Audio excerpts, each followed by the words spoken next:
Let's lay out the first six major arcana cards into this creation story. When the spirit is aware of itself, this is the moment of the Fool. The Fool looks like he just finished a journey and is ready to go into another one. It's because of the Fool is from the source field and it has infinite possibilities and 0 point energy. Not surprisingly, the Fool card is the number 0 card, just like a 0 point. The Fool probably had numerous number of journeys already. Yet, here the Fool is, trusting the journey once again. And it's ready to create new experiences. So the Fool card indicates trusting the journey, freedom, innovation, revolution, rebellion, free thinking, and taking leap of faith and trusting in the universe. Also, the corresponding astrological planet is Uranus. It is a future-oriented planet that helps us to go into the unknown. In someone's birth chart, Uranus is the rebel to help us break through. When the spirit moved, this is the moment of the Magician card, declaring, "Let there be light." And when we look at the Magician card, the Magician has everything, including all the elements in the tarot deck. A pentacle, a sword, a wand, and a cup can be seen on the table. Also, roses and lilies are framing a bright yellow background.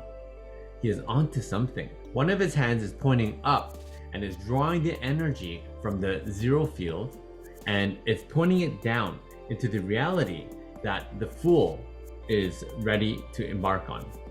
And the Magician is the number 1 card, and the corresponding astrological sign is Mercury.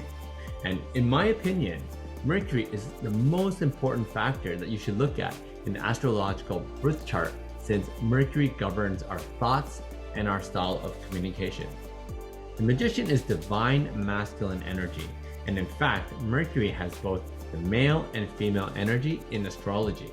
And we'll look into this concept of duality later as it plays out in the reality we are living in. But here, Mercury, the Magician, has the ultimate divine masculine energy, and this has nothing to do with sexual energy. And when the spirit creates a sphere, it contains all the possibilities in the universe. This is the birth of a High Priestess.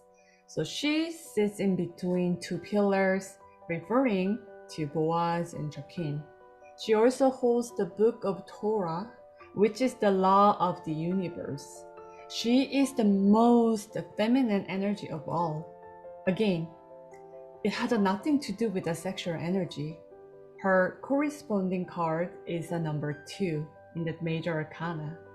In numerology, number 2 has a duplication energy. Again, she can naturally give a birth, or she can just copy herself.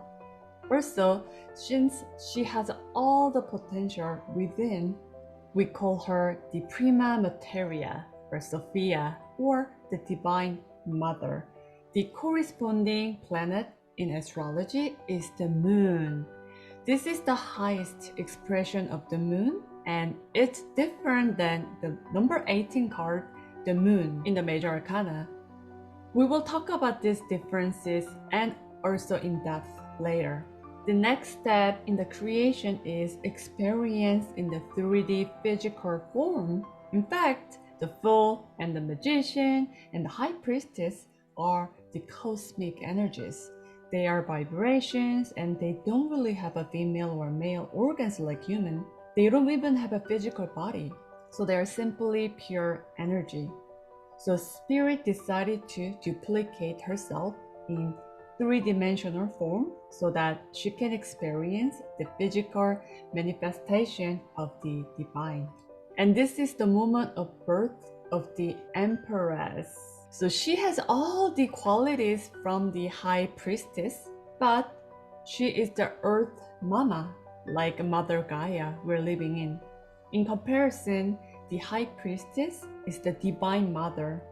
In numerology, number 3 has a meaning of Trinity and the child.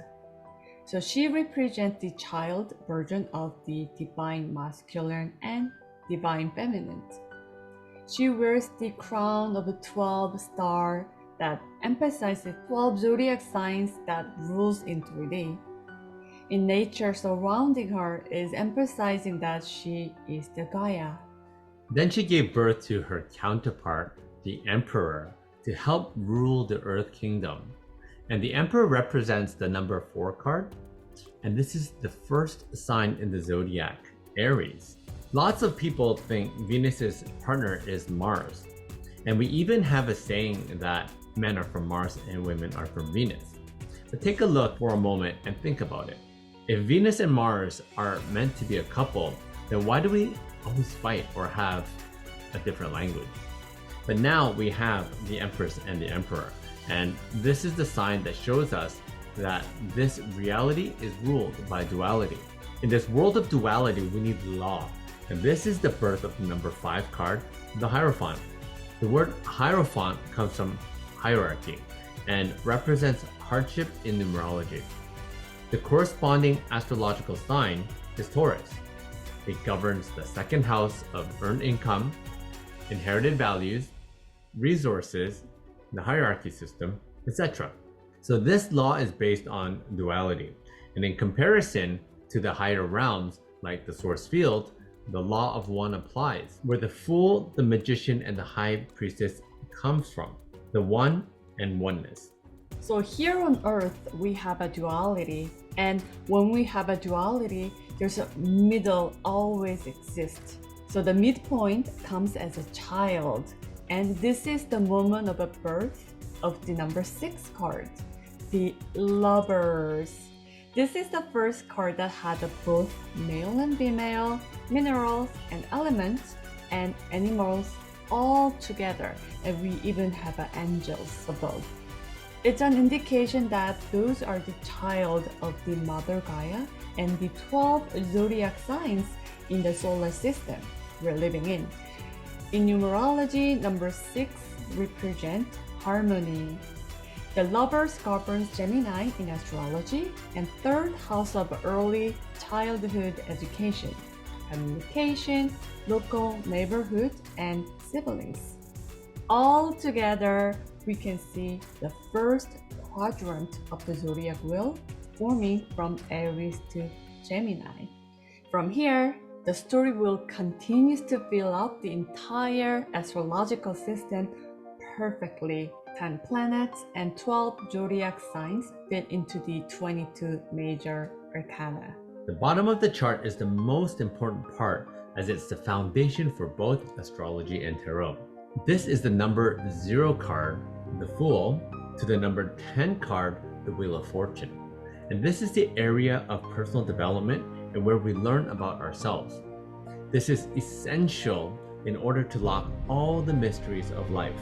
Just learning about the first half of the major arcana will bring so much insight because it contains astrology, tarot, numerology, Kabbalah, and mythology. It will help develop spirituality, intuition, and higher knowledge. This is basically the foundational decoding system to connect to unity consciousness, where everything originated from. So what do you think about it? This is what we worked on, and this is about our course. And thank you so much for sitting here to listening to us.